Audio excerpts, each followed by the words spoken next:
a Rothschild agent was able to get the news of Napoleon's defeat at the hands of Lord Wellington to Nathan Rothschild a full 20 hours before the news reached London.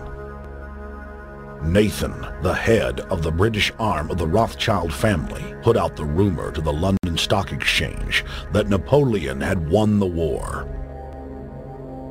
Stocks plunged by 98%, and Rothschild was then able to buy up the entire British economy for pennies on the pound. When the news of Napoleon's defeat finally arrived, stocks soared.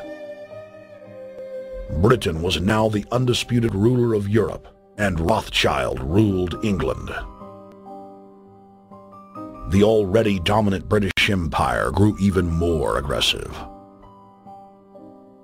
Her troops and bureaucracy spread across the globe.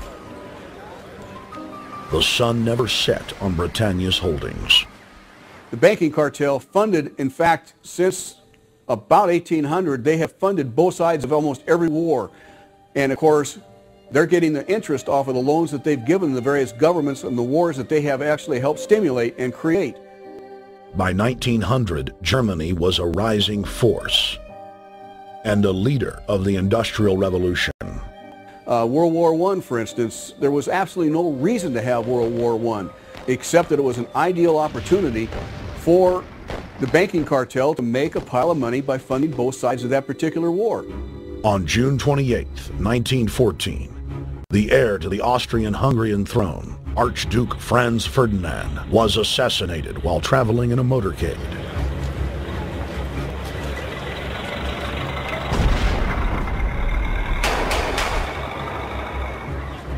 The Black Hand, a Serbian secret society with connections to French and British intelligence, took credit.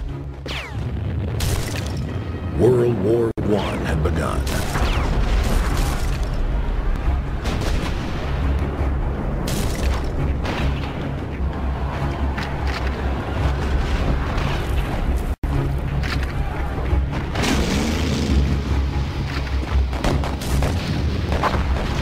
Armaments companies financed by Rothschild-controlled banks in Germany, France, England, and Austria bankrolled all the factions.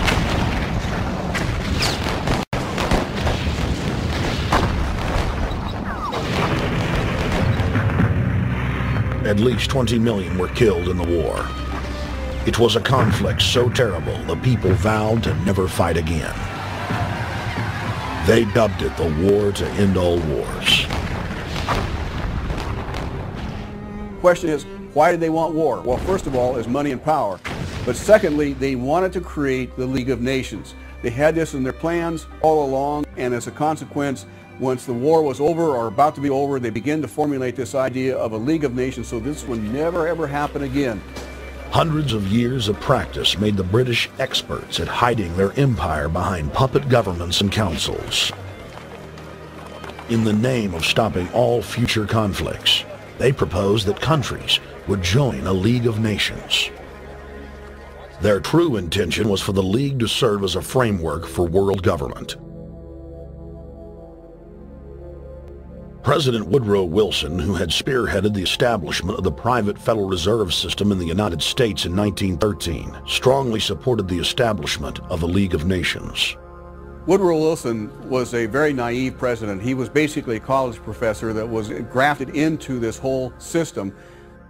The League convened in Paris in 1919, but many nations recognized it as a threat to their sovereignty and refused to join. Frustrated by the U.S. Congress blocking the League of Nations, British intelligence, with the help of the Rockefeller family, set up the Council on Foreign Relations in New York City in 1921. The council recruited the best and brightest of American life to support the growth of the Anglo-American Empire. The CFR's stated mission is to abolish all nation-states in favor of an all-powerful world government administered by a tiny elite. By 1930, the promoters of world government had split into two interlocking camps: the Fabian socialists centered in London, and the fascists based in Italy and Germany.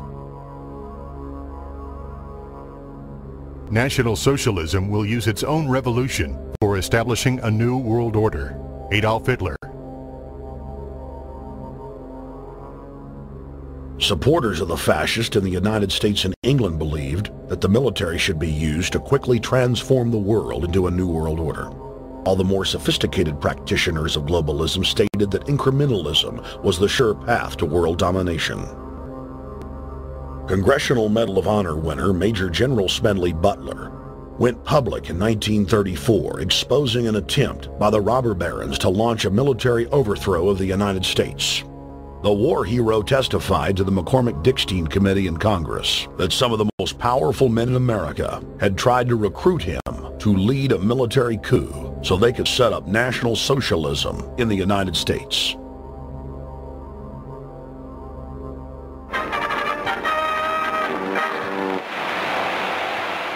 I appeared before the Congressional Committee, the highest representation of the American people, under subpoena to tell what I knew of activities which I believe might lead to an attempt to set up a fascist dictatorship.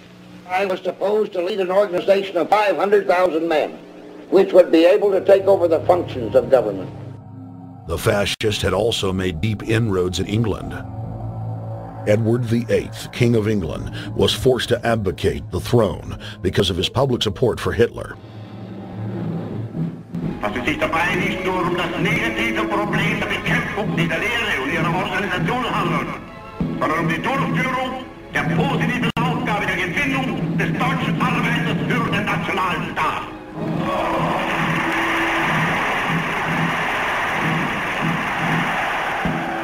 Though the German-led fascist camp was strong, the Fabian Socialist bloc was able to maintain control of the US, Russia, and England.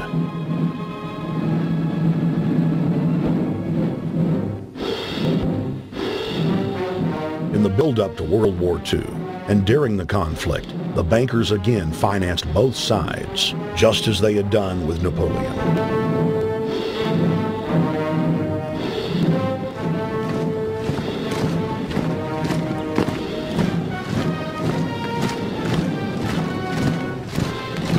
With the rise and fall of the Third Reich, Europe lay in ruins.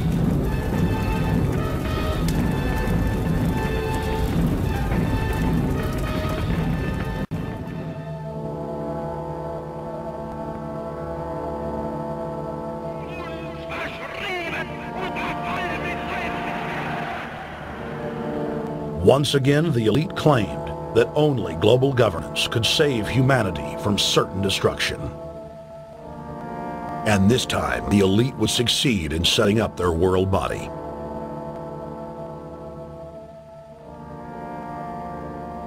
In April of 1945, at the Presidio Naval Base in San Francisco, the United Nations was founded by the victors of World War II. The United Nations complex was then built in New York City on land donated by John D. Rockefeller. Shortly after the elite established the United Nations as their base in the United States, the newly formed World Council quickly began work on the next phase in their plan, the incremental formation of continental superstates.